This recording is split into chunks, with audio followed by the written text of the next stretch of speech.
ನಮಸ್ತೆ ಫ್ರೆಂಡ್ಸ್, ನಾವು ಇವತ್ತೊಂದು ಚಿಕನ್ ಫ್ರೈಡ್ ರೈಸ್ ಮಾಡುವ. ಹೇಗೆ ಮಾಡೋದಂತ ನಾನು ತೋರಿಸ್ಕೊಡ್ತೀನಿ, ಬನ್ನಿ ನೋಡುವ. ಅಕ್ಕಿಯನ್ನು ಅರ್ಧ ಗಂಟೆ ನೆನೆಸಿಟ್ಟಿದ್ದೇನೆ.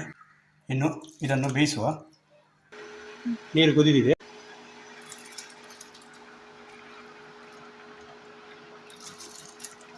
ಉಪ್ಪು ಹಾಕ್ತೇನೆ 1 ಸ್ಪೂನು. ಎಣ್ಣೆ 3 ಸ್ಪೂನ್ ಆಗಿದೆ. ಮಿಕ್ಸ್ ಮಾಡುವ ಇದನ್ನು. ಇದು ಇನ್ನು ಕುದಿ ಬರಲಿಕ್ಕೆ ಉಂಟು. ನೋಡಿ, ಬೆಂದಿದೆ. ಸಾಕು, ಇಷ್ಟು ಹಾಫ್ ಬಾಯ್ಲ್ ಆದರೆ ಸಾಕು. ಬೋನ್ಲೆಸ್ ಚಿಕನ್ ತಗೊಂಡಿದ್ದೇನೆ. ಇದನ್ನು ನೀರಿನಲ್ಲಿ ಬೇಯಿಸುವ. ರುಚಿಗೆ ತಕ್ಕ ಉಪ್ಪು. ಬೋನ್ಲೆಸ್ ಚಿಕನ್ ಬೆಂದಿದೆ.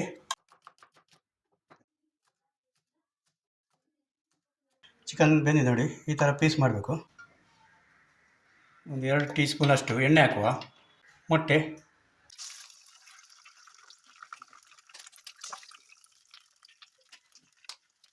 ಸ್ವಲ್ಪ ಉಪ್ಪು ಹಾಕುವ.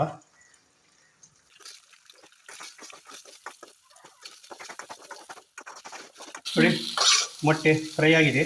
ಎಣ್ಣೆ ಹಾಕುವ. ಕ್ಯಾಪ್ಸಿಕಮ್ ಹಾಕ್ತಾ ಇದ್ದೀನಿ.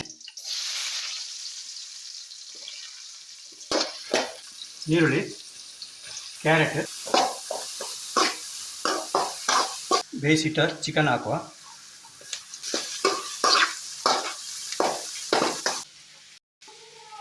ಚಿಲ್ಲಿ ಸಾಸ್ ಹಾಕುವ.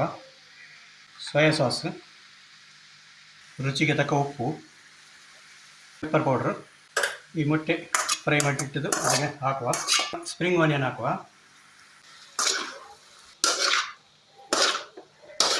ನೋಡಿ, ಚಿಕನ್ ಫ್ರೈಡ್ ರೈಸ್ ರೆಡಿ ಆಗಿದೆ. ಸಿಂಪಲ್ ಆಗಿದೆ.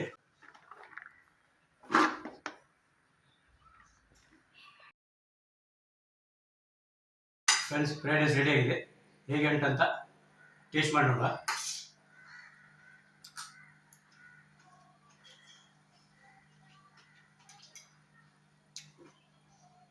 ತುಂಬ ಸೂಪರ್ ಆಗಿದೆ. ಈ ವಿಡಿಯೋ ನಿಮಗೆ ಇಷ್ಟ ಆದರೆ ಫ್ರೆಂಡ್ಸ್ ಜೊತೆಗೆ ಶೇರ್ ಮಾಡಿ ಹಾಗೂ ಲೈಕ್ ಮಾಡಿ, ಸಬ್ಸ್ಕ್ರೈಬ್ ಮಾಡಿ. Thank you.